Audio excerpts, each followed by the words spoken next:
ពីមិនមែនសង្ខេបមកទំព័រទេត្រឹមតែពាក្យមកឃើញមកល្បះណា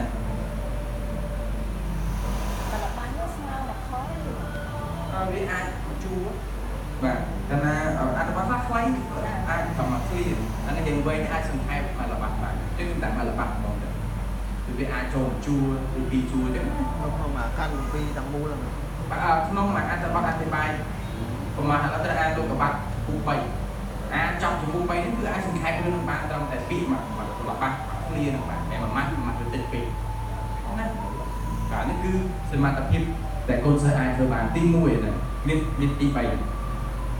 Okay. The next thing is that they can form a structure for the sermon. ហើយបន្ទាប់ពីនោះទៀតគឺ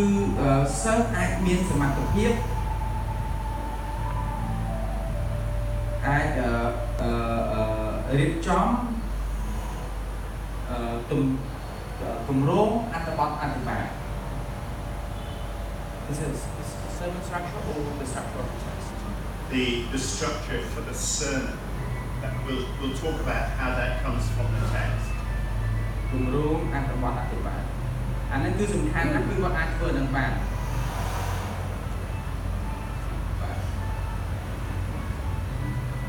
And we thought about using what we call the province view. ហើយចឹងអានេះវាចូលមកយើងទូចបន្តិចចឹងពាក្យរបស់គ្រប់គាត់អាចសង្ខេបរឿងអត្ថបទព្រះគម្ពីរក្នុងត្រឹមតែពាក្យមួយល្បះថាដូចជាគាត់មើលឃើញប្រទេសកម្ពុជាទាំងមូលឥឡូវគេចូលមកដល់គាត់អាចរៀបចំគម្រោងអធិប្បាយរៀបចំគម្រោងអត្ថបទអធិប្បាយបានតែមានចំណុចទី1ទី2ទី3អាចធ្វើអាហ្នឹងបានចំណុចចុងមេរៀនហ្នឹងអញ្ចឹងវាហាក់ដូចជាចែកខែកបានអញ្ចឹងគឺនៅក្នុងអត្ថបទយើងហៅពាក្យអីគេក៏សម្លឹងមើលតាមត្រឹមខែកណាខែកណាវាប្រើអញ្ចឹងវាមានប្រទេសវាធំដល់វាចូលខែកវាទូចតិចអានេះគឺសមត្ថភាពទី2របស់គាត់គឺបើសិនតែយើងដោតនៅក្នុងអត្ថបទមួយឧទាហរណ៍ថាមួយចំពោះតែយើងក្តោបយើងដាក់ចំណុចពេលយើងអាចប្រាប់ចំណុចមុនអធិប្បាយបានទេប្រាប់ឬក៏ចុងបញ្ចប់យើងអាចប្រាប់ចំណុចបានអត់គឺថាដល់យើងរៀបចំចំណុច3យើងអាចប្រាប់មុនអធិប្បាយឬក៏អាចក្រោយអធិប្បាយបានអត់ why we preach that the question is coming at should we tell the main points of or tell them sermon structure ahead or we just tell it later that's the question do we tell them we're going to have it for example 3 point first second third or ahead or we just run it by itself at the same time so the answer is yes. The answer is yes. Yeah. So this is when we are preaching. That's what he's asking about. When we preach, both of those we can use. Well, I like telling ahead because if I miss some point, we will just get it, and I keep reminding them. Okay, and you can say that. យើងធ្វើមួយណាក៏បានដែរលោកអាចប្រាប់គុណប្រាប់ក្រុមជំនុំរឿងអ្នកស្ដាប់ឲ្យហើយយើងមាន2 3ចំណុចហ្នឹងចំណុចទី1ទី2ទី3ចេះឬយើងអាចបាច់ប្រាប់ហ្នឹងគាត់ថាយើងមានចំណងយើងចេះហើយមកចំណុចទី1គាត់ដល់ទី2ដល់ទី3យ៉ាងហ្មងក៏បានដែររបៀបណាក៏បានដែរខ្ញុំខ្លួនឯងខ្ញុំជួយចិត្តប្រាប់ចំណុច1ថ្ងៃហ្នឹងយើងនឹងស្ថាប3ចំណុច1 2 3ចឹងអ្នកស្ដាប់គាត់ដឹងដែររហូតដល់ចំណុចទី2ដល់សល់តែ1ទៀតគាត់ចប់មួយទេអីគាត់ទ្រាំបានទៅសល់5នាទីទៀតចប់ហើយគាត់6ទេខ្ញុំអីខ្ញុំទៅបត់ជើងគាត់ទៅឃើញដល់ទី2ដែរទីចប់ហើយព្រោះគាត់ប្រាប់ថាមាន3ជាប៉ុណ្ណេះអាហ្នឹងរបៀបខ្ញុំហើយយើងកាន់ប្រាប់ដែរហើយយើងមាន3ចេះហើយទៅទៀតឥឡូវយើងមកទី2ដល់សល់មួយទៀតចឹងអ្នកស្ដាប់គាត់ខ្ញុំទៅបត់ជើងអីគាត់ទ្រាំបាន5នាទីមកវាដាច់រឿងរបស់គាត់ចប់បានអាហ្នឹងរបៀបរបស់ខ្ញុំណាបាទ So the important thing is that you know what will help you, but also the people what will help the people who are listening. ចឹងអានេះរឿងនេះមិនមែនគ្រាន់តែជួយយើងកុំឲ្យយើងវែងតែប៉ុណ្្នឹងទេតែយើងគិតថាវាអាចជួយដល់អ្នកស្ដាប់ដែរគាត់តាមតបានបាទ And variety is good. ហើយបើមានរបៀបផ្សេងៗកាន់តែល្អទៀតមិនតែមួយចឹងទេ So sometimes I will tell people I have 3 points that I will make, 3 things to remember. ចឹងធម្មតាពេលខ្លះលោកនេះខ្ញុំមាន3ចំណុច3ចំណុចគួរតែចាំ It's these 3 1 2 3 គេថាទី1ចេះទី2ចេះទី3ចេះ Point number 1 and then I teach. អូខេឥឡូវយើងចាប់តាមលើទី1ហើយ ពីពីទៅព្រោះអាមួយពី3ប្រាប់មុនហើយរបៀបពេលខ្លះយ៉ាងមានរបៀបផង Other times I would say my first point is this. I won't have told them how many points. ថ្ងៃខ្លះទៅក៏អត់បានប្រាប់គេណាខ្ញុំមាន3ចំណុចទេខ្ញុំដល់ចំណុចទី1ទៅបដ ாய் ចុះ2យ៉ាងបដ ாய் អញ្ចឹងវាមានរបៀបផ្សេងៗដែរវាដោយពេលណាមិនតាយកតែមក But because I have them written down, I know that I will teach all of the points. តែយើងឲ្យមានរបៀបពុកទីសរសេរចេះសរសេរវាមានរបៀបរបបទៅដឹងថាយើងដាក់បែបដល់ណាហើយមិនបាត់ចំណុចណាហ្នឹងខាងហើយយើងផ្ដល់ដំណើរ Okay. So let's come back to thinking how do we train others to be able to preach. បាទឥឡូវនេះយើងត្រឡប់ទៅវិញមកយើងគិតនិយាយយើងថាបើយើងអធិប្បាយឥឡូវខ្ញុំគិតថាពេលលោកគ្រូអ្នកគ្រូបង្ហាត់កូនសិស្សយើងឲ្យគាត់ចេះអធិប្បាយយើងនេះយើងពុំនិយាយពីហ្នឹងសូមបញ្ជាក់តិចបើមានសំណួរអាចលើកសួរកាត់បានដូចមកអញ្ចឹងណាអត់អីទេបើសំណួរណាត្រូវឆ្លើយឃ្លាតយើងឆ្លើយសំណួរណាវាត្រូវពាក់ព័ន្ធទៅរឿងខាងមុខយើងនឹងរក្សាទៅលើឆ្លើយដល់ពេលនោះកុំឲ្យវាខាតពេលយើងឲ្យមេរៀនដែរណា So we want people to be able to summarize the passage in one sentence. ដូច្នេះដំណឹងឡើងវិញទី1ក្រោយពីរៀនមេរៀនបញ្ចប់កូនសិស្សយើងអាចមានសមត្ថភាពសង្ខេបអត្ថបទព្រះគម្ពីរដែលត្រូវអធិប្បាយត្រឹមតែពាក្យមួយរបស់ទេច្រើនវែងមកអត្ថបទទេណា And the second thing is we want them to be able to form a structure for the sermon so people understand it and remember. ទី2គឺកូនសិស្សរបស់យើងអាចមានសមត្ថភាពល្មមនឹងរៀបចំគម្រោងអធិប្បាយបានចំណុចទី1ទី2ទី3ទី4ហ្នឹងទៅដើម្បីងាយស្រួលដល់អ្នកស្ដាប់ឲ្យគាត់តាមបាន And then the third thing is that we want them to visit the 3 cities. ហើយទី3យើងចង់ឲ្យសិស្សរបស់យើងមានសមត្ថភាព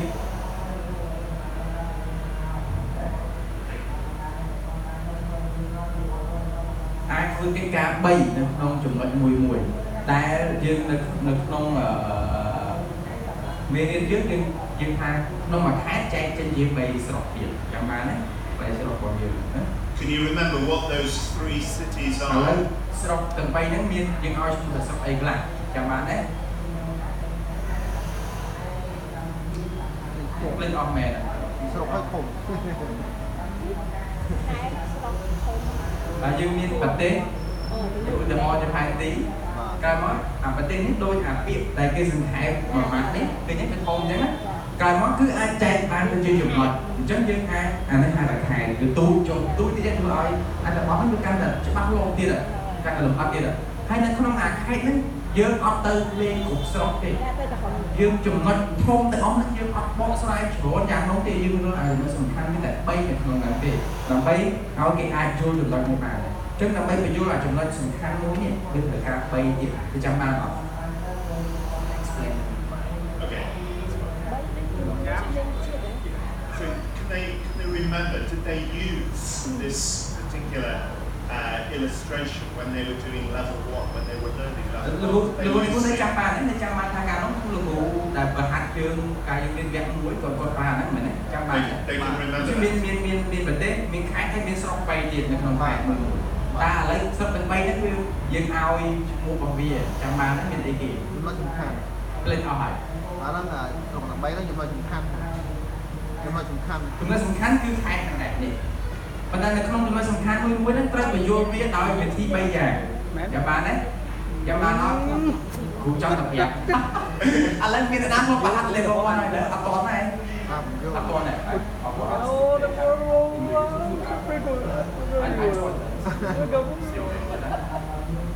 ចាំបានទេចាំទីចុងមាត់ហ្នឹងបញ្យល់បង្ហាញអូខេហើយនៅអនុវត្តបាទគឺ kind of illustration and example well, example and illustration may be the same thing. The first one is explanation. បញ្យល់ឧទាហរណ៍So that is when they will explain what the Bible passage, what these few verses mean. ដូច្នេះមានសមត្ថភាពធ្វើកិច្ចការ3យ៉ាងខ្ញុំដាក់ទូទៅនេះណាទី1គឺបញ្យល់ ចំណុចនៃសេរីអធិប្បាយ explanation ចំណុចនៃសេរីអធិប្បាយបើសិនជាអក្សរពិបាកមើលសូមប្រាប់បន្តិចណាព្រោះខ្ញុំស្គាល់អក្សរថ្មពីដើមឡើយឲ្យទៅសេរីទៅរត់បញ្ចូលទៅសេរីអធិប្បាយចំណុចទី1តែគាត់អាចធ្វើបាន illustration ហើយនិយាយទៅគេខ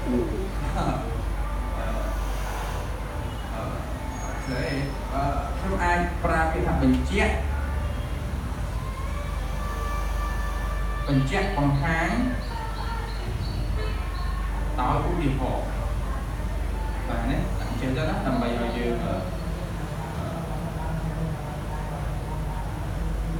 ឧទាហរណ៍នេះទី2អញ្ចឹងគឺមិនត្រឹមតែបញ្ចូលចំណុចនៃសេរីអធិប្បាយទេគឺអាចបញ្ជាក់បង្ហាញដោយឧទាហរណ៍ថែមទៀតអាហ្នឹងគឺសំខាន់បានថាតាមពិតវានៅក្នុងការបញ្ចូលទេ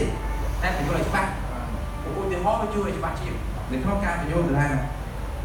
the illustration could be like what look used earlier about donating blood មិនអញ្ចឹងអាហ្នឹងគឺឧទាហរណ៍បញ្ចូលបញ្ជាក់បន្ថែមតែដល់រឿងអីគេផ្ដល់ឈាមដល់អីនោះអាហ្នឹងមានក្នុងគម្ពីរណាតែយើងបន្ថែមដើម្បីឲ្យអត្ថន័យយើងចង់និយាយនេះច្បាស់ខាងទៀតអ្នកស្ដាប់គាត់យល់បានអញ្ចឹងយើងហៅថាលើកអារឿងពីក្រៅហ្នឹងឯងគេហៅថាបញ្ជាក់បន្ថែមទៀតណាបញ្ជាក់បន្ថែមទៀត or it could be an example from elsewhere in the Bible or from daily life ឬក៏បើយើងអត់មានរឿងពីក្រៅមកចឹងទេយើងមានរឿងឧទាហរណ៍ជាក់ស្ដែងក្នុងគម្ពីរក៏អត់អីឧទាហរណ៍ដែលយើងនិយាយរឿងពីសញ្ញាចាស់ទេប៉ុន្តែដល់ពេលហើយវាមានឧទាហរណ៍មួយនៃសញ្ញាថ្មីសេរីគ្នាទាញយកមកបញ្ចូលបន្ថែមពេលខ្លះអ្នកនៅក្នុងជំនុំគាត់ស្គាល់សញ្ញាថ្មីច្រើនចឹងគឺនិយាយទៅគាត់ឆាប់យល់ And then the third city we need to visit in this province is the application city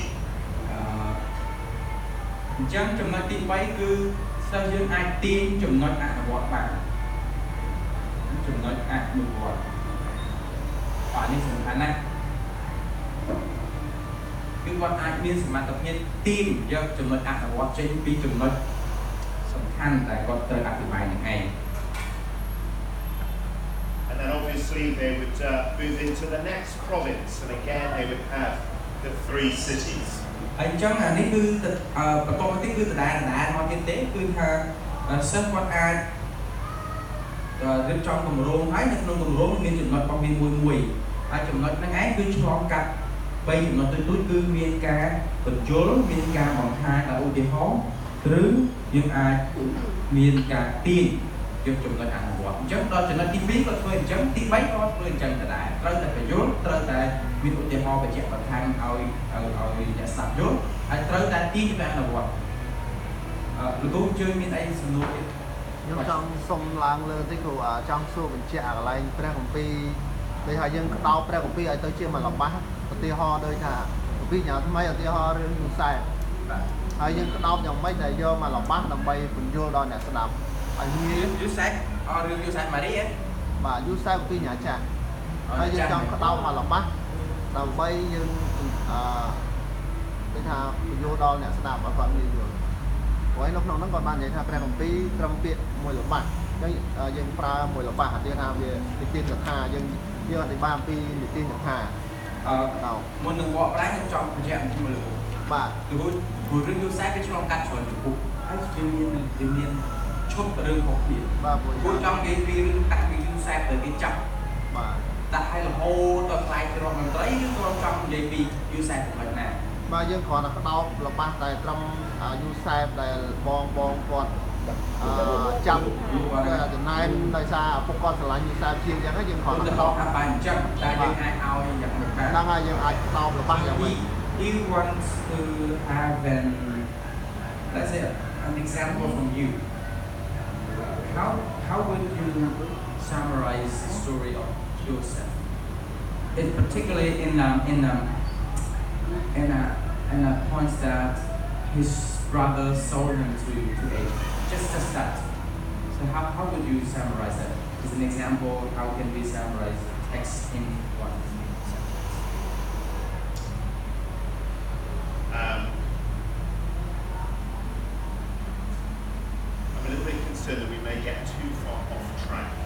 Because we're going back to the what do we mean by this, as opposed to how do we teach this. He's thinking about it how as a preacher, how do I preach it? What we're trying to do is to make sure that he as a trainer can teach other people to be able to preach. So that's just for you. In terms of trying to summarise the story of Joseph, I'm not sure that I can do it. I can't just do it like that. It takes me many hours to sit down and do that. I've taught the parts of the story of Joseph over several weeks some time ago, but I can't just say that is it off the top of my head. So why is he asking? Yeah, can you ask why he's asking? បាទលោកគ្រូមានបំណងឲ្យបានជាលោកគ្រូសួរអញ្ចឹងដើម្បីឲ្យយើង ព្រោះពេលខ្លះខ្ញុំអធិប្បាយមិនផ្ដោតមិនប្រកបតែសញ្ញាថ្មីទេមានសញ្ញាចាស់ដែរអញ្ចឹងហើយមានដូចដល់ពេលដែលលោកគ្រូគាត់បញ្យល់តាក់ទងនឹងយើងពង្រួញលំបាស់ដូចដើម្បីឲ្យងាយស្រួលកុំឲ្យវែងពេកបាទហ្នឹងហើយបាទខ្ញុំសួរពេលខ្លះយើងអធិប្បាយពីសញ្ញាចាស់មានរឿងដូចជាយូសែបដានីយ៉ែលឬក៏ទូអង្គផ្សេងទៀតដែលសំខាន់យើងមកអធិប្បាយ ឥឡូវគឺអញ្ចឹងឥឡូវដើម្បីកុំឲ្យយើងចេញឆ្ងាយខ្ញុំសូមបញ្យល់បន្តិចត្រង់នេះថាយើងកំពុងតែរៀនពីរបៀបដែលអាចបង្រៀនឲ្យសិស្សរបស់យើងមានសមត្ថភាពធ្វើនេះអូខេឥឡូវដោយលោកគ្រូបានសន្មតឲ្យថាយើងបានចេះបាត់យើងរៀនមិនយើងបរិញ្ញាបាទដើម្បីអាចធ្វើអានេះបានខ្ញុំសូមឆ្លើយកាត់បន្តិច ដើម្បីឲ្យយើងអាចធ្វើនេះបានគឺឆ្លងកាត់ដំណាក់កាល2ទី1គឺសង្កេតអត្ថបទទី2គឺស្វែងយល់អត្ថបទយើងបានសង្កេតចំណាយពេលហើយសង្កេតហើយយល់ហើយថាវានិយាយពីអីទើបយើងអាចសង្ខេបរឿងហ្នឹងបានបើសិនជាលោកគ្រូសួរឲ្យលោកគ្រូនេះសង្ខេបគាត់ត្រូវត្រឡប់អានចុះអានឡើងវិញហើយរៀននឹងអស់ពេលបាទហ្នឹងណាប៉ុន្តែអានេះយើងបានហាត់ជាមួយគ្នានៅពេលដែលយើងធ្វើ level 1 ហើយយើងនឹងឲ្យកូនសិស្សយើងហាត់ដូចគ្នាដែរ ឲ្យគាត់សង្កេតអត្ថបទដាក់អត្ថបទគាត់សង្កេតហើយក្រោយមកដាក់អត្ថបទសង្កេតហើយគាត់យល់យ៉ាងម៉េចអត្ថបទនេះគេនិយាយពីអីឲ្យដឹងទៅយល់បើយល់ថាគេនិយាយពីអីហើយវាយើងម្ដងតែយើងអាចនិយាយឡើងវិញបានតែនិយាយច្រើនទេយើងមិនបានថាគេនិយាយពីអីគឺតែនេះហ្នឹងណាបាទអញ្ចឹងវាទៅឆ្លងកាត់ពីដំណាក់កាលហ្នឹងហើយដំណាក់កាលគឺដំណាក់កាលស៊ីមកបាទហើយសង្កេតហើយនឹងស្វែងយល់ទៅយើងអាចចូលមកដល់នេះបានហ្នឹងអញ្ចឹងបើថាសួរគាត់ពុកទៅគាត់ពុក មិនឆ្លើយដើម្បីថាគ្រូខ្លាចថាគេខុសបាទអញ្ចឹងបានជាឥឡូវគ្រូនេះគាត់ចង់សង្កត់ខ្លួនថាកុំឲ្យយើងចេញទៅណាឆ្ងាយដោយសារយើងកំពុងតែរៀនវគ្គបង្វឹកគ្រូយើងចង់ថាយើងមានចែកនេះអីបង្រៀនឲ្យកូនសិស្សយើងអាចធ្វើអានឹងបានប្រហែលជាកំពុងតែរៀនអាហ្នឹងយើងអាចរៀនខ្លះៗស្គាល់ខ្លួនដែរបាទ Happy? Is that okay? បាទអីណាគ្រូនិយាយទៅបាទយល់បាទ The other thing we want is to make sure that this passage is understood in the global story of the Bible as well, the big picture. So this is another point, right? It's another point, yeah. Okay, ដូច្នេះមិនយើងមាន3ណាទី1គឺកូនសិស្សរបស់យើងអាចសង្ខេបអត្ថបទបានទី2គឺកូនសិស្សរបស់យើងអាចរៀបចំទៅជាចំណុចអธิบายបាន ទី3កូនសិស្សរបស់យើងនៅក្នុងចំណុចមួយមានសមត្ថភាពបញ្យល់បង្ហាញហើយនឹងទីអនុវត្តយើងមានមួយទៀតក្រោយពីចប់គាត់ចេះធ្វើអាហ្នឹងហើយគឺកូនសិស្សហ្នឹងក៏នៅអាចមានសមត្ថភាពនៅក្នុងការ Yes, so this is exactly what Gunluk did when he took us from Genesis 10 and also to Acts 17 and to Revelation 7 and then Revelation 21. So it's the global view of, so if this is a map of the country, this is the map of the world. So it's the Bible's full teaching on this subject. Okay, ដូច្នេះគឺកូនសិស្សគាត់អាចមានសមត្ថភាពស្វែងយល់សាច់រឿងតែមួយនៃព្រះគម្ពីរទាំងមូលគឺបានន័យថារឿងដែលគាត់កំពុងបង្រៀននេះមិនមែនជារឿងដាច់តែឯងទេគាត់ដឹងបានគាត់កំពុងតបរឿងចេញពីតាណាវានៅម្ដងណា គឺនៅក្នុងព្រះគម្ពីរហើយវាពាក់ព័ន្ធទៅនឹងព្រះគម្ពីរផ្សេងទៀតយ៉ាងណាគឺជាសមត្ថភាពទី4ដែលគាត់អាចធ្វើបានអញ្ចឹងមិនមែនគ្រាន់តែនិយាយប្រទេសខ្មែរទេប៉ុន្តែយើងគិតថាប្រទេសខ្មែរវានៅចំណុចត្រង់ណាមួយនៅក្នុងពិភពលោកទាំងមូលឃើញទេមិនពេលយើងអធិប្បាយយើងផ្ដោតទៅនេះដល់បន្ថែមហើយផ្ដោតមកបញ្ចូលបង្ហាញ ក៏ប៉ុន្តែអាហ្នឹងវាដូចជានៅខាងក្នុងពេកសិស្សហ្នឹងមិនមែនគាត់ដឹងតែរឿងប៉ុណ្ណឹងទេតែដឹងដែរថាបើសិនជាតលៀនត្រឡប់មកវិញគឺតែគាត់និយាយមួយម៉ាត់ហ្នឹងវាស្ថិតនៅក្នុងកន្លែងណានៅក្នុងព្រះគម្ពីរឧទាហរណ៍ចាស់ឬថ្មីអាចាស់ហ្នឹងនៅក្នុងណាសម័យណាអីចឹងទៅអញ្ចឹងណាគាត់ដឹងបើថ្មីនៅក្នុងសម័យណាអីចឹងទៅគាត់ដឹងបាទមិនអានអាហ្នឹងចេះអានបានហ្នឹងទៅសួរផ្សេងហ្នឹងអញ្ចឹងគឺគាត់មានសមត្ថភាពអាចយល់សាច់រឿងតែមួយនៃព្រះគម្ពីរតែមួយណាអាហ្នឹងយើងមានមេរៀនមួយអាសាច់រឿងតែមួយហ្នឹងក្រៅពីហ្នឹងយើងមាន So, just summing up why we include this session. ឥឡូវត្រឡប់មកវិញតែយើងបានសួរសំណួរពីដើមមកថាហេតុអីបានជាយើងត្រូវបញ្ចូលមេរៀននេះនៅក្នុងការបង្កប់ស្រាអធិប្បាយបង្កប់អធិប្បាយណា It's the difference between preparing a meal and actually serving the meal for people to eat. អញ្ចឹងរឿងដែលយើងត្រូវបញ្ចូលកន្លែងនេះគឺសារតែយើងត្រូវតែចែកដាច់រវាងការដែលយើងដាំស្លហើយនឹងយកដាំស្លឲ្យភ្ញៀវហូបហើយនឹងដួសម្ហូបទៅឲ្យភ្ញៀវហូបណាយើងប្រៀបធៀបមកអញ្ចឹង What preachers are to do is to serve up God's word. អញ្ចឹងអ្វីដែលជាបំណងរបស់យើងជាអ្នកអធិប្បាយគឺយើងចង់បញ្ជូលអធិប្បាយព្រះបន្ទូលព្រះជាម្ចាស់ឲ្យបានត្រឹមត្រូវ That's to give a good, healthy meal, tasty meal for God's មិនខុស people. អីពីចុងភៅដែលគាត់ធ្វើមកហូបបំណងគាត់ដែលគាត់ធ្វើមកអស់ពេញមួយថ្ងៃគឺបំណងតែមួយគត់ឲ្យអ្នកហូបបានហូបម្ហូបឆ្ងាញ់មានអនាម័យស្អាតអីចឹងទៅ They're not just describing how they prepare a meal from all these different ចឹង ingredients. ការងាររបស់អ្នកចុងភៅមិនមែនទៅដល់លើកម្ហូបទៅហើយប្រាប់អ្នកហូបហ្នឹងម្ហូបហ្នឹងខ្ញុំទៅផ្សារតាំងពីម៉ោងនេះកាត់ត្រីចេះបេះបន្លែចេះមិនមែនអញ្ចឹងទេគឺដាក់តាមម្ហូបឲ្យគេហូបទៅ That is what they need to do beforehand in order to serve the good meal. អ្វីដែលកិច្ចការដែលបំរុងរៀបរាប់ហ្នឹងគឺជារឿងរបស់យើងដែលយើងធ្វើនៅខាងនេះអញ្ចឹងគឺចុងភៅហ្នឹងគាត់ធ្វើតែហើយគាត់ទៅផ្សារទៅអីទៅគាត់ធ្វើរឿងរបស់គាត់រៀបចំឲ្យហើយតែការងារដែលសំខាន់ចុងបំផុតបំណងរបស់គាត់មិនមែនចប់ត្រឹមទៅផ្សារទៅធ្វើម្ហូបគឺយកអាម្ហូបឆ្ងាញ់ពីផ្សារដែលធ្វើឲ្យហ្នឹងយកទៅឲ្យភ្ញៀវហូបអាហ្នឹងណា Okay, so do you understand or have any questions about why we include this text to sermon session when we're training? អ្នកអធិប្បាយក៏មិនខុសគ្នាដែរយើងមិនទៅរៀបរាប់ថាយើងសិក្សាពីមិនទេតែយើងគ្រាន់តែថ្ងៃអាទិត្យឬថ្ងៃអធិប្បាយរបស់យើងមកអធិប្បាយយើងគឺយើងអាចអធិប្បាយនៅព្រះបន្ទូលសេចក្តីពិតរបស់ព្រះជាម្ចាស់នេះឯងជាមូលហេតុដែលយើងអំប្រឹងបង្ហាត់នេះអញ្ចឹងគឺជាបំណងតែមួយគត់ដែលយើងទៅបញ្ចូលអត្ថបទនេះរឿងនេះមេរៀននេះនៅក្នុងការបង្កប់របស់យើងចង់ឲ្យសិស្សរបស់យើងបានច្បាស់អញ្ចឹងឥឡូវមានសំណួរអីតាក់ទងចំណុចនេះមុននឹងយើងចូលដល់ចំណុចមួយទៀតហើយគាត់លើកឡើងវិញណាលើកឡើងវិញគ្រូជឿបាទដល់ពេលខ្ញុំរៀនអាវគ្គហ្នឹងជំរុញចិត្តខ្ញុំមែនតើដោយសារនៅព្រះវិហារខ្ញុំមានអ្នកជួយអធិប្បាយហើយពេលអធិប្បាយទៅវាពេលដែលយើងរៀនហ្នឹងមើលឃើញច្រឡំប្រហោងច្រើនណា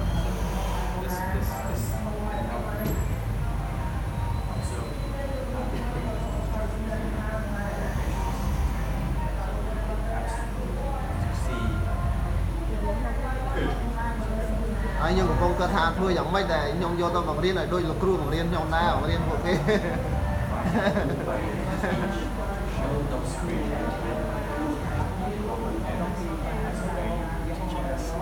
Okay. បើអាចចង់ជើញលោកគ្រូឲ្យជួយពួកខ្ញុំទៅនោះ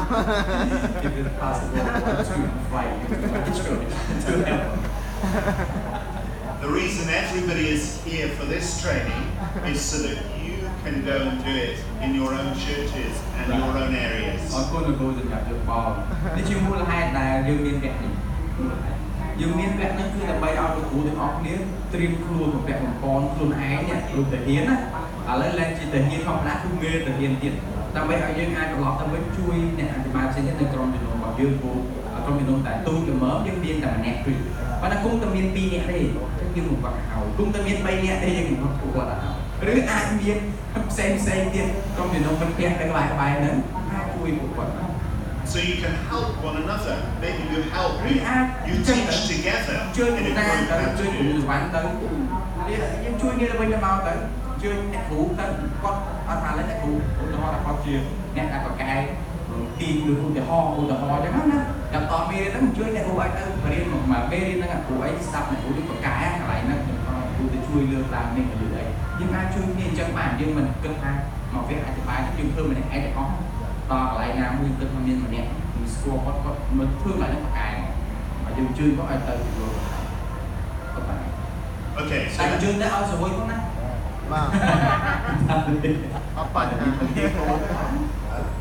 So we've thought first of all, why do we include the session? That's all of this. Why do we do it? មូលហេតុអីបានជាយើងត្រូវតែបង្ហាត់មេរៀននេះឯងគឺគេអាចអធិប្បាយរបៀបអញ្ចឹងយើងរៀនដល់ឯង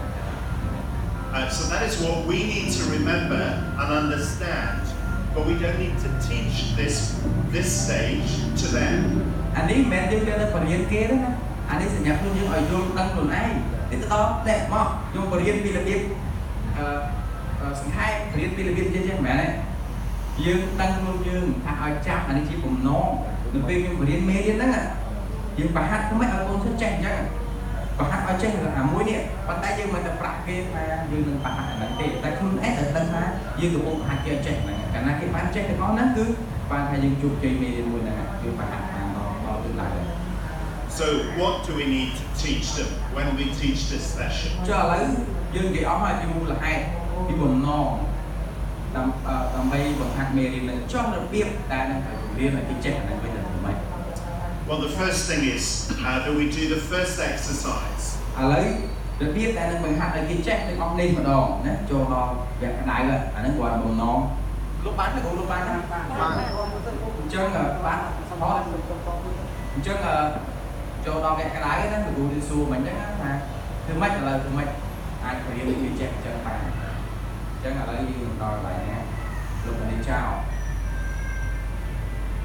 តែណាមានសរសេរនេះទៅមកដូចកាត់ទី1អត់សរសេរអត់ដូចទេ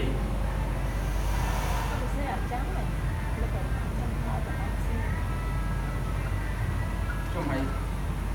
đặt lục nhiều biết vô cái đằng kia đấy họ cái đá thôi ai nữa áo xó trân cũng đa xó đấy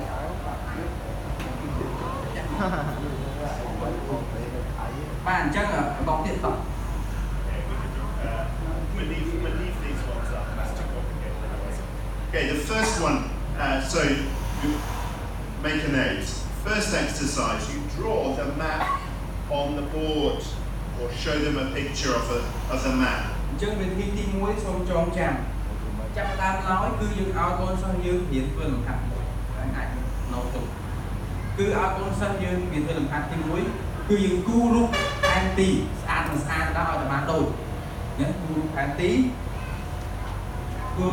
ហ្នឹងយកមកដាក់នៅលើក្រាហ្វិកឲ្យធំមួយមកដើម្បីកូនសិស្សយើងមើលអាហ្នឹងគឺរឿងទី1របស់យើងដើម្បីបង្ហាត់មេរៀនហ្នឹងណាតែមានផែនទីមួយ And on the board you write these 4 things. First of all, the country view. អញ្ចឹងនៅក្នុងនៅយើងគុំមកចំហៀងមកផែនទីយើងហើយកន្លែងនេះយើងសរសេរចំណុច4ចំណុចទី1គឺយើងនិយាយពីសភៅវត្តពីសភៅវត្តមិនថតទេទិដ្ឋភាពប្រទេសមែនទេមើលច្បាស់មើលណាមើលលោកមានសភៅជាប់ជាមួយណាសំខាន់វាយកខ្លាចយើងប្រើពាក្យ copy តែខាងយើងមានពាក្យសភៅសម័យណាឲ្យ chase អូនេះសម័យអូមែនទិដ្ឋភាពប្រទេសមែនពេលដែលយើងមើលទៅមុខសិនបាទហ្នឹងហើយអញ្ចឹងយើងមាន complaint ហ្នឹងយើងហៅពាក្យទិដ្ឋភាពប្រទេសមើលប្រទេសខ្មែរសិនបងមើលឃើញខេត្តគឺជាអន្តរជាតិបើយើងមើលកាពីមើលទិដ្ឋភាពកាពីនៃមូលស្អីបាទទិដ្ឋភាពប្រទេសហ្នឹងហើយ The second one is provinces. ហើយក្រៅមកទៀតក្រៅពីប្រទេសមកយើងមានអីគេយើងថតទៀមបើវាឃើញមានទិដ្ឋភាពខេត្តណាខ្ញុំដើម្បីកុំឲ្យស៊ីពេញខ្ញុំ center ចុចមួយបានទិដ្ឋភាពណាបាទព្រោះយើងបើទិដ្ឋភាពប្រទេសទិដ្ឋភាពខេត្តហើយមកយើងមានអីទៀត The third one is cities. គឺទិដ្ឋភាពស្រុក And then the fourth one is global view. ហើយក្រោមមកគឺទិដ្ឋភាពសកល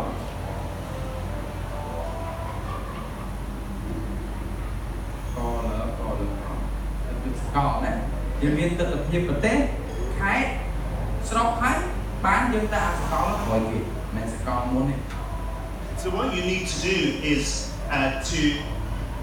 go through and explain what you mean by each of these. អញ្ចឹងសូមសរសេររបៀបទុកទៅទី1យើងមានផែនទីបន្ទាប់មកយើងសរសេរយើងចែកកន្លោន4អញ្ចឹងមកសម្រាប់កូនសិស្សយើងឲ្យនៅលើការគៀនក៏ដោយហើយទី2យើងចាប់ផ្ដើមបញ្យល់ថាតើទិដ្ឋភាពប្រទេសហ្នឹងគឺជាអ្វីណាទិដ្ឋភាពប្រទេសគឺជាអីទិដ្ឋភាពខេត្តហ្នឹងគឺជាអីគេវាមានន័យព្រោះក្នុងសភៅយើងក៏បានបញ្យល់ដែរអ្វីទៅហៅទិដ្ឋភាពប្រទេសអ្វីហៅទិដ្ឋភាពខេត្តយើងឲ្យកូនសិស្សយើងអានទៅដល់ក៏បានប៉ុន្តែយើងជាគ្រូគួរតែយល់វាចាប់មកហើយហើយក៏បានសង្ខេបតិចដែរមុនឲ្យគេអានអញ្ចឹងបញ្យល់ទាំងអស់អានទៅមុនមក Okay, so first of all you'd be thinking about the country view. អញ្ចឹងយើងចាប់ផ្ដើមគិតពេលយើងឧទាហរណ៍ឲ្យពេលយើងបញ្យល់អំពីរឿងប្រទេសម្ដងណាទិដ្ឋភាពប្រទេសតែយើងនិយាយពីអី And so what we're saying here, it is the sermon in one sentence which captures the meaning of the whole passage. អញ្ចឹងបើយើងនិយាយជារួមភាសាអធិប្បាយរបស់យើងវិញគឺកន្លែងនេះសំដៅថាយើងចង់និយាយថាយើងអាចសង្ខេបអត្ថបទដែលយើងត្រូវអធិប្បាយហ្នឹងឲ្យត្រឹមតែជាពាក្យត្រឹមអលបៈឬក៏មក clear បើខ្លីណាកុំមួយម៉ាត់និយាយពីទាំងស្អីទេទីចេញមកអត្ថបទអធិប្បាយថ្ងៃនេះគឺអំណរពិបាកដែរអំណរមកពេលយើងឧទាហរណ៍ណាហ្នឹងហើយអញ្ចឹងវាបានមក clear ឬក៏មកលបាក់ទៅ Okay, good. Then you need to go to the next one, which is the provinces. ហើយអញ្ចឹងក្រោយពីនេះមកយើងចាប់ដើមចូលទៅរបៀបខេត្តព្រោះយើងសរសេរពាក្យចែកទេសឥឡូវនេះតាមមិនចូលទេថាពាក្យទៅរបៀបខេត្តតាមនេះថាម៉េច And these are the main points of your sermon, the main headings that are discovered in the country. អញ្ចឹងទិដ្ឋភាពខេត្តគឺសំដៅទៅលើចំណុចអធិប្បាយរបស់យើងចំណុចទី1ទី2ទី3ហ្នឹងឯងណា Trong có hàng lơ hàng Just the salmon, right? trong có hàng đan trên bên chân When you say for the country view, yeah, it's not the time. So I just you want them to really chính là trong có hàng đan trên chân là các bạn này ខេត្តប្រទេស tên nó từ vô nó mạnh mà អត្រឡប់មកក្រោយបន្តិចណា các bạn เราจะสอนครูว่าเราเนี่ยตุนที่ประเทศคือมีในท่ายืนสังเกตอัตบัตอธิบายอัตบัตสมมติอัตบัตแปลของปีแต่จะอธิบายเนี่ยตรงแต่ที่ปีมวยเคลียร์หรือก็ปีมวยปากปางนะยืนอ่านสังเกตเปียยืนมันเติมยืนลองต่อไปคอเนี่ยยืนสังเกตที่มอมอยืนอ่านสังเกตจะยังจีปีบางยืนนะสังเกตปางนั่นคือเรียนสังเกตไปอันนั้นเราเรียนมันก็ขาดเลยแต่การนั้นถือว่าđẹp ta mình biết mẹ cho con chưa ăn bái không được lắm nó kêu con đó này anh ấy cái gì đây nhưng ai sẽ thay đương từng mua là từ ăn bái nên ban còn tập tiệm mà clear rồi mà là bằng mà cái mà tiếp dương đừng bay chạy với chị chủng ngọt này cái đây này khăn cái này dương đừng chạy chị chủng ngọt mà chút đấy khai cứ smart nó đôi chị chủng ngọt ăn bái còn nhiều chân đấy chủng ngọt tin mua và tin bi mà chị bay đến đây chân cứ khai cái này cái trò gì chân chắc nhưng mới là cái đương như này thông được có tung tin nên mà check nhưng mà trong tận cái srop mà này. Okay. And then the third one is the cities. Ai coi nó tí mấy gì về từ srop. vô Bà. srop vô Bà tao srop đo là.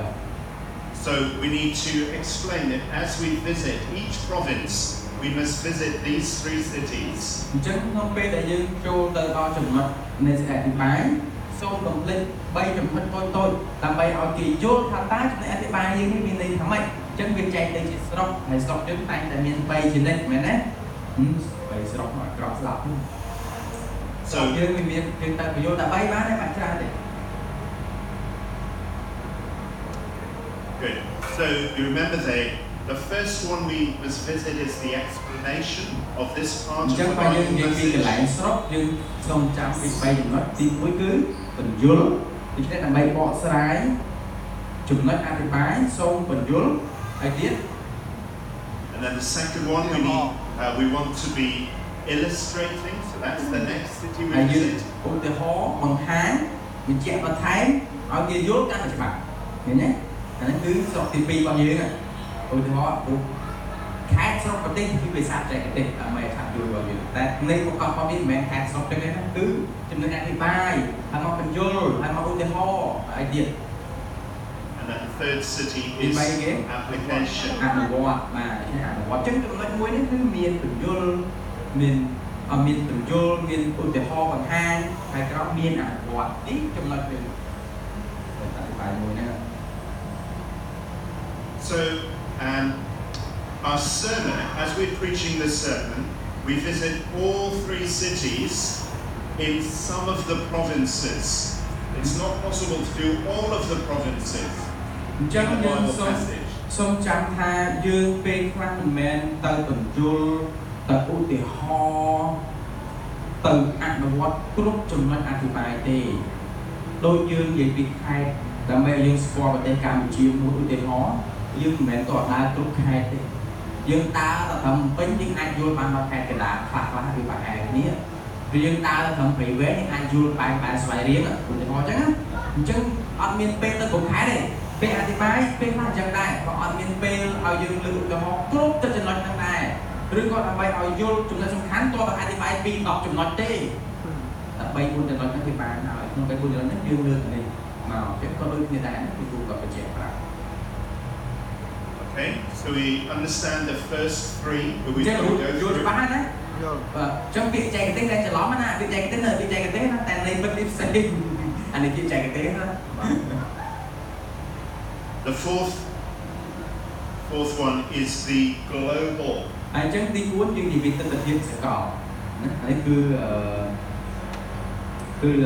ពាក្យចែកទេសទៀតហើយទិដ្ឋភាពសកលរបស់យើងណាអញ្ចឹងវាគ្រាន់តែជាពាក្យចែកទេសទេតែ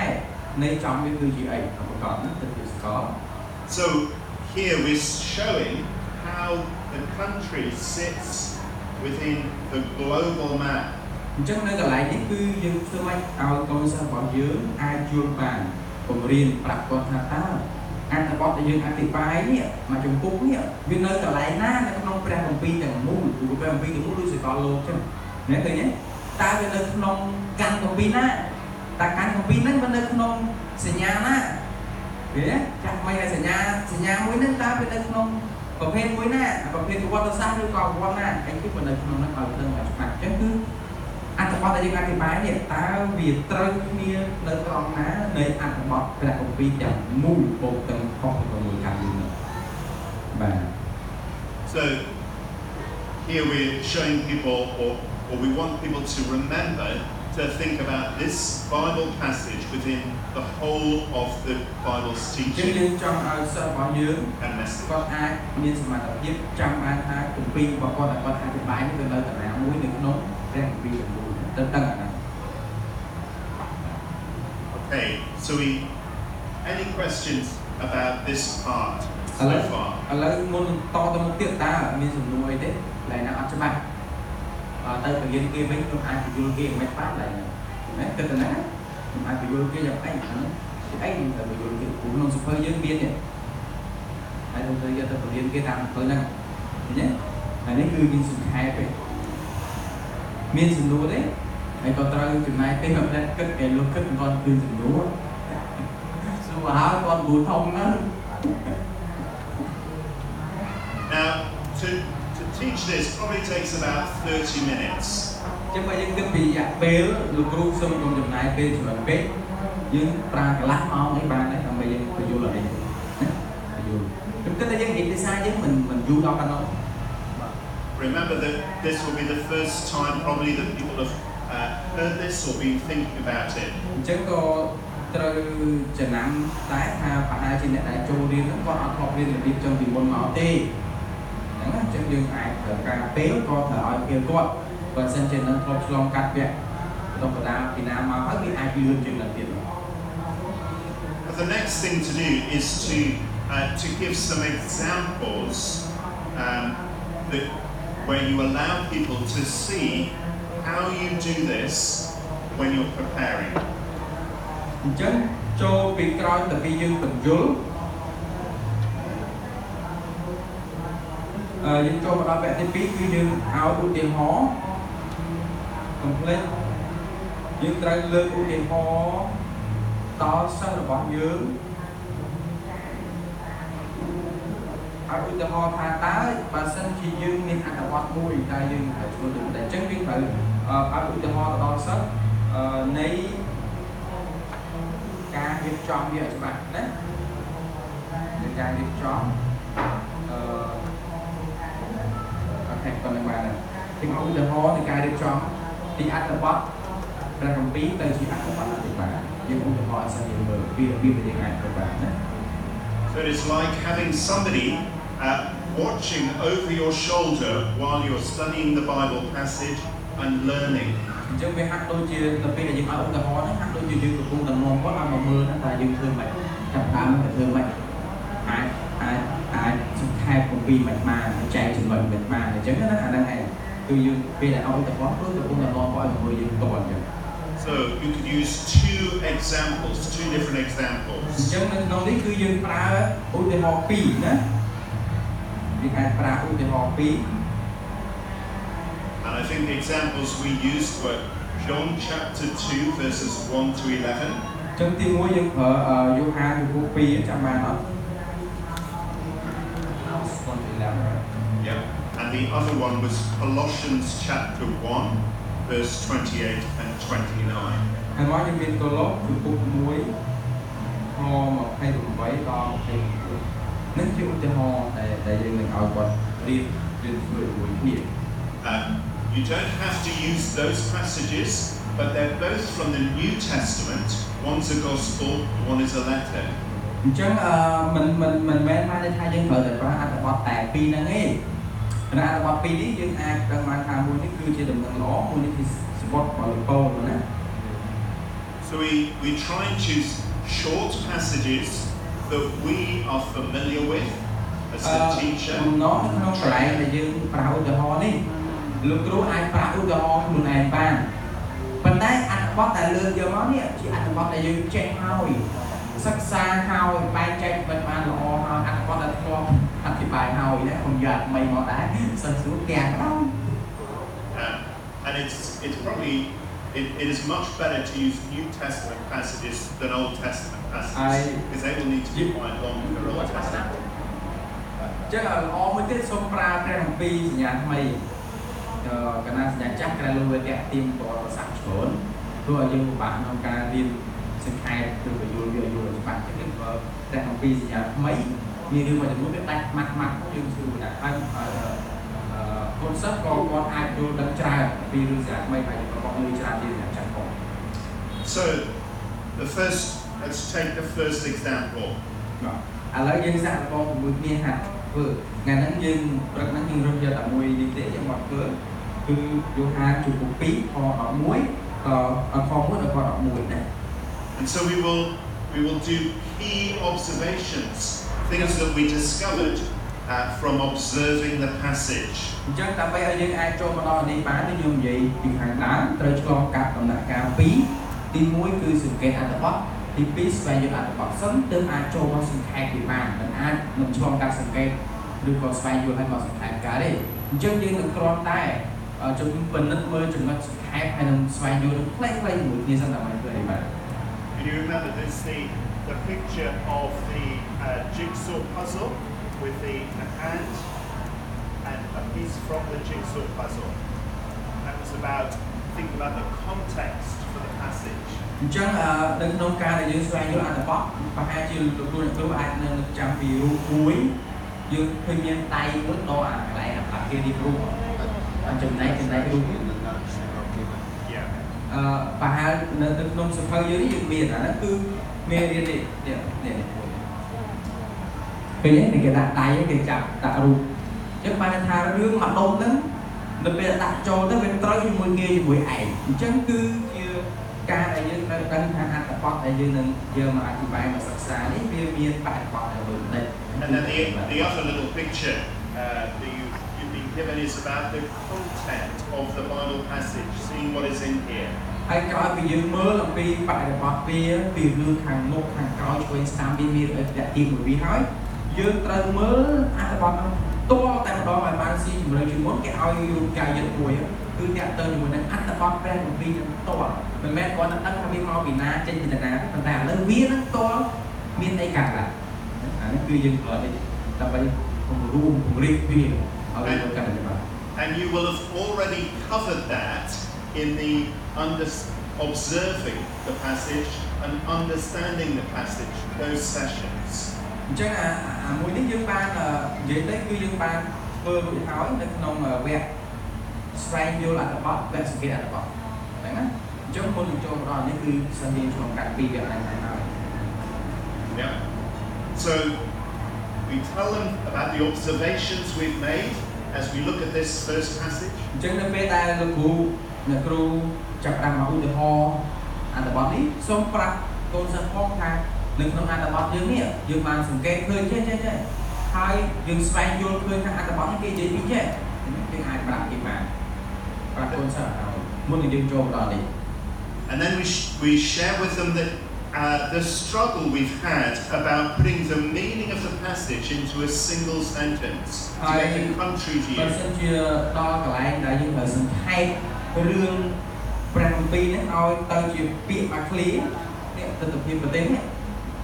បបាក់មិនបបាក់អីសូមប្រាប់សិស្សដែរឲ្យដឹងថាយើងតែជាគ្រូហ្នឹងក៏បបាក់ធ្វើដែរមិនតែគាត់ទេណាមិនគ្រូទៅតលយទេណាប្រាប់ថាខ្ញុំអានេះគិតប្រហែលសារប្រហែលដងទៅសេលុបមិនខ្លះត្មងដាក់ទៅឲ្យវាមើលទៅដំណើរឲ្យវាចំហើយឲ្យវាខ្លីមិនចំតែវែងឡាយទេណាដូច្នេះបើសិនជាមានអ្វីដែលជាឧបសគ្គនោះក៏សូមអាចប្រាប់កូនសិស្សដែរដើម្បីគាត់ដឹងហើយប្រាប់ពីរបៀបផង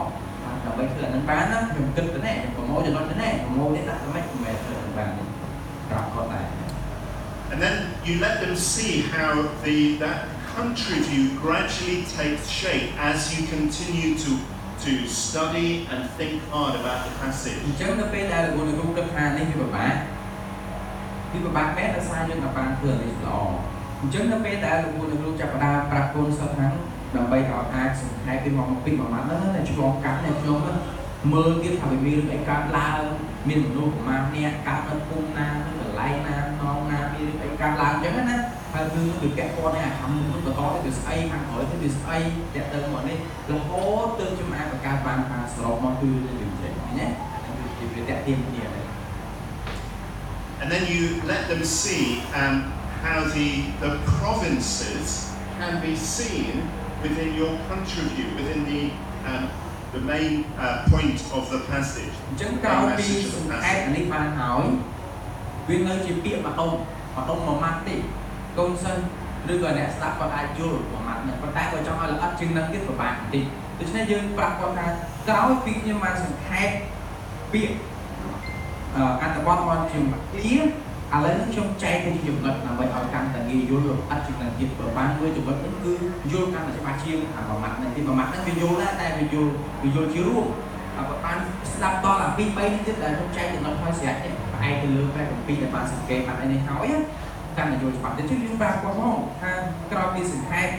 ខ្ញុំបានចែកចំណុចខ្លះទៀតដើម្បីឆ្លើយតបទៅនឹងចំណុចនេះ And then you speak about the things that you will say in terms of explanation, illustration and application from this passage. ចេញពីនេះចេញពីយើងបែងចែកចំណុចប្រហែលជាវារឿងនេះអាចចែកបានបានឧទាហរណ៍ថាបាន3ចំណុចទៅប្រាប់គាត់ទៅរឿង3ចំណុចខ្ញុំបានឃើញ3ចំណុចអញ្ចឹងចំណុចមួយនោះក៏ចង់ឲ្យច្បាស់ទៀតក៏ឆ្លងកាត់នឹងពយល់សិនមកឆ្លងកាត់នឹងឧទាហរណ៍សិនហើយចំណុចមួយហ្នឹងបើយើងអនុវត្តទៅបានអញ្ចឹងយើង3ស្រុករបស់យើងនៅតែឃើញទេអញ្ចឹងមួយខែយើងគឺយើងទៅមើល3នឹងរហូតដល់មកចំណុចទី2ពយល់ទៀតឧទាហរណ៍ទៀតហើយមានចំណុចអនុវត្តទៀតទី3ក៏ដូចគ្នា And then lastly, you will show them how the passage fits into the wider story of the Bible. ហើយក្រោយពីប្រាប់3ចំណុចអស់ហើយសូមរំលឹកទៀតថារឿងដែលយើងបានអានមិនមែនយើងយល់បានត្រឹមតែនៅក្នុងយូហាចំពោះ2ហ្នឹងទេសូម្បីតែរឿងយូហាទាំងមូលក៏យើងបានដឹងសូម្បីតែរឿងក្នុងព្រះគម្ពីរសញ្ញាថ្មីទាំងមូលក៏វាត្រូវតែពាក់ព័ន្ធគ្នាមួយហ្នឹងហើយនៅក្នុងព្រះគម្ពីរទាំងចាស់និងថ្មីទាំងមូលក៏វាពាក់ព័ន្ធតែយើងប្រាប់កូនសិស្សយើងឲ្យដឹងថាយើងដកស្រង់គេមកពីណា hai đứa nó bị mình nó mày bị si kia mày khi sủng thành và nó cái đẹp tên của người của vi được đủ là mình trong du ha của vi làm thế. Then you can use the other example, Colossians chapter 1, verse 28, 29. You do the same thing, each of those. Mùi ủi từ hoa mùi mà tới tôi sân từ này sơ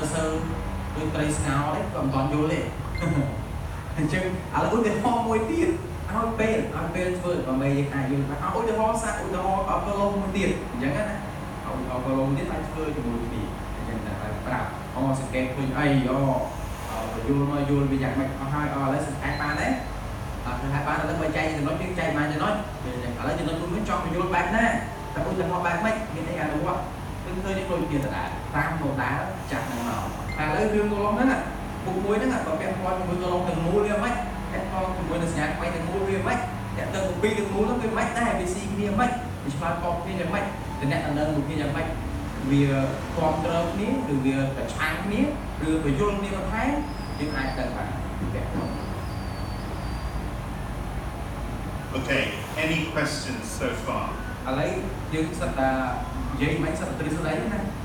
อะไรส้มสมัยทำบอลครูเนี่ยครูเดินประหัตเลยอาจเป็นอุปสรรคไอ้คลาสอาจสู้เราเตรียมตัวสู้เราโมแต่เตอร์ประเด็นเป็นประกอบจุดเรียนอะไรประกอบจับตามเดี๋ยวพาหมอจมอ่ะนั่นยังไม่รู้อะไรสู้เราเนี่ยเยอะคูณแต่อะไรนั่นก็ม้วนเดือดด้านะឧបសគ្គដោយសារនៅក្នុងព្រះគម្ពីរវាមានខុសគ្នាមានប្រវត្តិសាស្ត្រកំណាព្យហើយនឹងអីផ្សេងទៀតមានបែងចែកដល់ពេលយើងអធិប្បាយគឺថាមានការលំបាកដែរពេលក្នុងព្រះគម្ពីរនិយាយអំពីប្រវត្តិសាស្ត្រផងនិយាយអំពីកំណាព្យផងនិយាយអំពីអីគេហោរាហ្នឹងហើយបាទមានខុសគ្នាចឹងលោកចង់ធ្វើពីអីចង់សួរថាពេលដែលយើងអធិប្បាយឬក៏យើងរៀបចំពេលខ្លះមានការលំបាករៀបចំដោយសារចូលនេះមកនេះបាទហ្នឹងហើយលក្ខណៈអញ្ចឹងអត់ได้ថាពីខុសគ្នាលោកចង់សួរតែមិនសួរថាពេលដែលយើងជួលអានេះនៅក្នុងនៃទស្សនភាពសកលនេះយើងយល់មិនគឺយើងយល់យ៉ាងម៉េចយើងគូខ្ញុំចង់និយាយថាពេលដែលយើងមិញលោកគ្រូក៏សួរថាពេលដែលយើងបង្រៀនបញ្ហាអីដែលយើងពិបាកណាសួរថាមានសំណួរអីត្រៀមមកហើយវាអាចជួបបញ្ហាហ្នឹងឥឡូវលោកគិតថាតាណាដែលពេលដែលទៅបង្រៀនអាចមានបញ្ហាសួរឲ្យបង្រៀនគេមិនយល់ទេមិនណាបាទនេះលោកគិតថាតាណាគេអាចមានបញ្ហាបាទហើយអត់ដឹងបង្រៀនមិនគឺពេលខ្លះយើងពិបាកកន្លែងយកកន្លែងសកលទស្សនភាពសកលហ្នឹងអូខេសូមរំលឹកឡើងវិញម្ដងទៀតខ្ញុំសង្ស័យថាលោកគ្រូដែលកំពុងអង្គុយរៀនច្រឡំខ្លួនឯងរៀនឡើងវិញខ្ញុំម្យ៉ាងហើយប៉ុន្តែសូមត្រៀមខ្លួនដើម្បីបរិញ្ញាទៀតផងគួរតែសម័យថាបើខ្ញុំបរិញ្ញាខ្ញុំត្រូវមានតិចខ្ញុំអាចបញ្យល់ឡើងនឹងថាហើយឥឡូវហ្នឹងដើម្បីឲ្យបញ្យល់បានគាត់ឲ្យយើងយល់ច្បាស់ដែរអញ្ចឹងបើតាណាខ្លួនឯងអត់សូវយល់សូមសួរបញ្ជាក់ឲ្យដើម្បីពេលដែលទៅបញ្យល់ទៀតវាច្បាស់ណាអានេះខ្ញុំចង់រំលឹកឡើងវិញព្រោះយើងអត់បែរកំពុងរៀនlevel 1ទេយើងកំពុងតែត្រៀមឲ្យទៅបង្រៀនបាទណាអូខេឥឡូវក៏ចុះនឹងសួរ make sure that we learn to change learn for ourselves so whatever we are here is asking for what we feel so for him he struggled with this seeing the global yeah how put this in the Bible រៀនមិនរៀនបាទ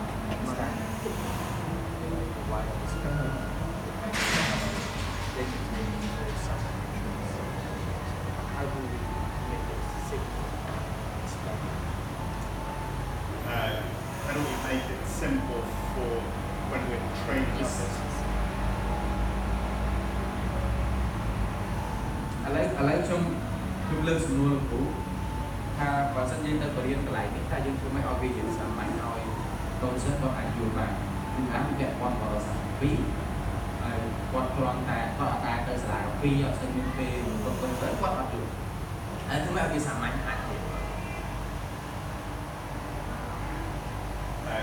teaching the theory of it or the example. Because we How do understand. you explain that? Okay, so this passage needs to be seen within the whole of Jesus' ministry. That's the first point. ដូច្នេះមកដល់កន្លែងទស្សនវិជ្ជាសកលសូមចាំថានៅពេលលោកគ្រូពន្យល់សូមរំលឹកកូនសិស្សថាឲ្យគាត់ធ្វើមិនក៏ដោយឲ្យគាត់មើលឃើញថាតែអំពីទាំងមូលនិយាយពីសេចក្តីសង្គ្រោះតាមព្រះយេស៊ូវគ្រីស្ទយើងដឹងថាតើអត្ថបទរបស់យើងនេះអាចឆ្លើយតបយ៉ាងម៉េចបានអាចបំពេញយ៉ាងម៉េចបានអាចពន្យល់យ៉ាងម៉េចបន្ថែមទៀតថាទៅពីរឿងដែលព្រះយេស៊ូវទ្រង់យើងអាចឲ្យក្នុងសេចក្តីសង្គ្រោះអានេះគឺជារឿងទាំងមូលរបស់យើងអញ្ចឹងកុំឲ្យយើងបកស្រាយតែប៉ុណ្ណឹងហើយចប់ចំណឹងតែវាតាក់ទាញមិនបានជាមួយនឹងរឿងផ្សេងទៀតនៅពីផ្សេងទៀតពីរឿងស្អីសង្គ្រោះរបស់ព្រះយេស៊ូវទៅពីរឿងព្រះអង្គស្គាល់លើរាជការពីរឿងមិនល្អអញ្ចឹងគាត់ចប់យ៉ាងកន្លែងហ្នឹងអញ្ចឹងអាហ្នឹងឯងគឺជាទស្សនវិជ្ជាសកលឲ្យយើងខ្លួនឯងយល់ឲ្យច្បាស់មិនមែនឲ្យយើងនៅជាប់តែប៉ុណ្ណឹងហើយតែចប់ប៉ុណ្ណឹងអត់មានលើពីរឿងចុះតែទៅអំពីមកទៀតទៅព្រះយេស៊ូវយើងមកទៅព្រះយេស៊ូវសង្គ្រោះពីអានេះ So in verse 11 of John chapter 2, បើសិនជាមើលនៅក្នុងខ11នៅក្នុងយ៉ូហានពុក2 it speaks about Jesus revealing his glory and his disciples putting their faith or believing in him. ហើយយើងឃើញព្រះយេស៊ូវបានបង្ហាញសេរីល្អរបស់ព្រះអង្គអំណាចរបស់ព្រះអង្គហើយពួកសិស្សក៏បានទៅជឿគេអស់ចាស់គេជឿព្រះអង្គ And if we ignore the rest of John's Gospel, we won't see what this passage is about. តែបើសិនយើងអត់បានមើលនៅក្នុងបរិបទគម្ពីរយ៉ូហានទាំងមូលទាំងយើងអត់បានថាហេតុអីព្រះយេស៊ូវធ្វើការអ្វីហ្នឹង Because belief is a really key theme in John's Gospel about believing. ពីព្រោះកន្លែងដែលយើងឃើញថាពួកសិស្សបានឃើញសេរីរុងរឿងហើយគេបានជឿលើព្រះអង្គពីព្រោះពាក្យជឿមួយម៉ាត់នៅកន្លែងនេះគឺជាពាក្យកលឹះនៅក្នុងគម្ពីរយ៉ូហានទាំងមូល And there are people who John says they believed, but actually that it's false belief. It isn't genuine, it doesn't last, it's not deep. And we've got to work out what does it mean in this passage. ចឹងយើងឃើញពាក្យថាជឿនៅកន្លែងនេះមិនសំដៅលើជំនឿជ្រាលស្គាល់ច្បាស់ទេគេគាត់តែឃើញនេះគេជឿនេះជាគេជឿជំនឿរបស់គេនៅកន្លែងនេះអត់គាត់ច្បាស់លាស់ទេនៅកន្លែងនេះចឹងបានជាគឺតែបញ្យល់អាពាក្យអញ្ចឹងអាកន្លែងនេះគាត់ថាវាស៊ីគ្នាទៅក្នុងគម្ពីរយ៉ូហានទាំងមូលយ៉ាងម៉េចគម្ពីរយ៉ូហានផ្ដោតថាគឺលើជឿ And the second thing is about glory, because glory again is another theme in John's Gospel. ហើយមួយទៀតគឺពាក្យសេរីល្អរបស់ព្រះអង្គពេលព្រះអង្គបង្ហាញសេរីល្អសេរីរុងរឿងហ្នឹងពាក្យសេរីរុងរឿងគឺជាពាក្យកលឹះនៅក្នុងកម្មគម្ពីរយ៉ូហានទាំងមូលណានេះកន្លែងនេះបានចាប់ផ្ដើមលើកឡើងហើយ It is at the cross, John tells us, that Jesus' glory is most fully revealed. អញ្ចឹងយើងឃើញថានៅពេលដែលព្រះអង្គសពុតនៅលើឈើឆ្កាងនោះគឺជាសេរីល្អរបស់ព្រះអង្គដែលអាចខ្ចប់ដល់ព្រះអង្គបានបង្ហាញនៅលើផ្ទៃនោះ So John chapter 12 verse 23. អានឹងនៅក្នុងជំពូក12អង្គ23 But if we forget these themes of glory and of belief in John's Gospel, we just cut the passage out of John's Gospel, we won't understand what is going on. ចឹងបើសិនជាយើងគ្រាន់តែមើលកន្លែងហ្នឹងហើយយើងអធិប្បាយចេញពីកន្លែងហ្នឹងមកហើយយើងផ្លេចរឿងទាំងមូលថាគម្ពីរយ៉ូហានដល់សំខាន់លើកន្លែងពាក្យជឿហើយនឹងសេរីរុងរឿងហ្នឹងហើយយើងផ្លេចអាហ្នឹងពីអធិប្បាយយើងអាចគ្រាន់តែបញ្យល់កន្លែងហ្នឹងស្ទើរពីបាត់អាន័យធំរបស់វាព្រោះចំកន្លែងរបស់វាអញ្ចឹងយើងឃើញថាពេលដែលបញ្យល់កន្លែងហ្នឹងយើងដឹងថាអូរឿងយ៉ូហានហ្នឹងគឺតែទៅជំនឿនិងប្រហែលនឹងសេរីរុងរឿងរបស់ព្រះអង្គដូច្នេះយើងត្រូវចេះបញ្យល់យ៉ាងម៉េចឲ្យគេឃើញពីបំណងของពីយ៉ូហានហ្នឹងទោះបីជាដកស្រង់តែជាង10ខនោះ But then you need to understand the cross in the context of the whole Bible story. ហើយរឿងដែលព្រះអង្គសម្ពុតលើឈើឆ្កាងក៏មិនចប់តែក្នុងយ៉ូហានរឿងទាំងមូលក្នុងគម្ពីរទាំងមូលគឺនិយាយការដែលព្រះអង្គសម្ពុតលើឈើឆ្កាងអញ្ចឹងយើងក៏ត្រូវដឹងថាហ្នឹងមិនតែរឿងយ៉ូហានទេនេះរហូតមកដល់រឿងគម្ពីរទាំងមូលនេះទស្សនវិជ្ជាសកល So that's trying to help you understand, but also you can use that as an example to help people understand. For example, John 2. cái này ai màយើងឃើញជារបៀបមួយដែលអាចឲ្យលោកលើយើងគិតថាអាចជ្រាបបន្តិចហើយថានៅពេលដែលយើងអธิบายគឺរឿងវាកើតឡើងអញ្ចឹងគឺរឿងទូចនេះមិនដែលពាក់ព័ន្ធនឹងអមមិនឥឡូវបើយើងយល់នៅថ្ងៃក្រោយយើងទៅបញ្យល់គេក៏របៀបអញ្ចឹងដែរឲ្យអ្នកដែលរៀនពីយើងគាត់ដឹងបានថារឿងទូចដែលយើងកំពុងតែឃើញនេះបើយើងគិតពីរឿងទាំងមូលធំនៅក្នុងមួយកម្មហ្នឹងធំវាពាក់ព័ន្ធនេះដែរអត់មិនដល់ប៉ុណ្ណឹងទេណាវាពាក់ព័ន្ធរហូតដល់7ទាំងមូលក៏ពាក់ព័ន្ធដែរគាត់តែយើងឃើញតែពាក្យស្រីល្អគឺនៅលើជួយឆ្កាល្អឡើងវិញអញ្ចឹងហើយជួយឆ្កាមិននៅតែក្នុងគម្ពីរយូហានគឺក្នុងគម្ពីរនេះមកសម្រាប់បងប្រកាសថារឿងជំនួសឯពេលនេះវាអាចពាក់ព័ន្ធអញ្ចឹងអាហ្នឹងឯងតែថាទៅពេលយើងអธิบายយើងចង់ receive គ្នាបែប Okay, let's take a break for 5 minutes and then we'll have a very short session before we break for lunch. យើងអាចគិតថាយើងសម្រាប់ដល់ផ្លែកពួកខ្ញុំមើលទៅមុខលោកត្រីស្ងោរហើយ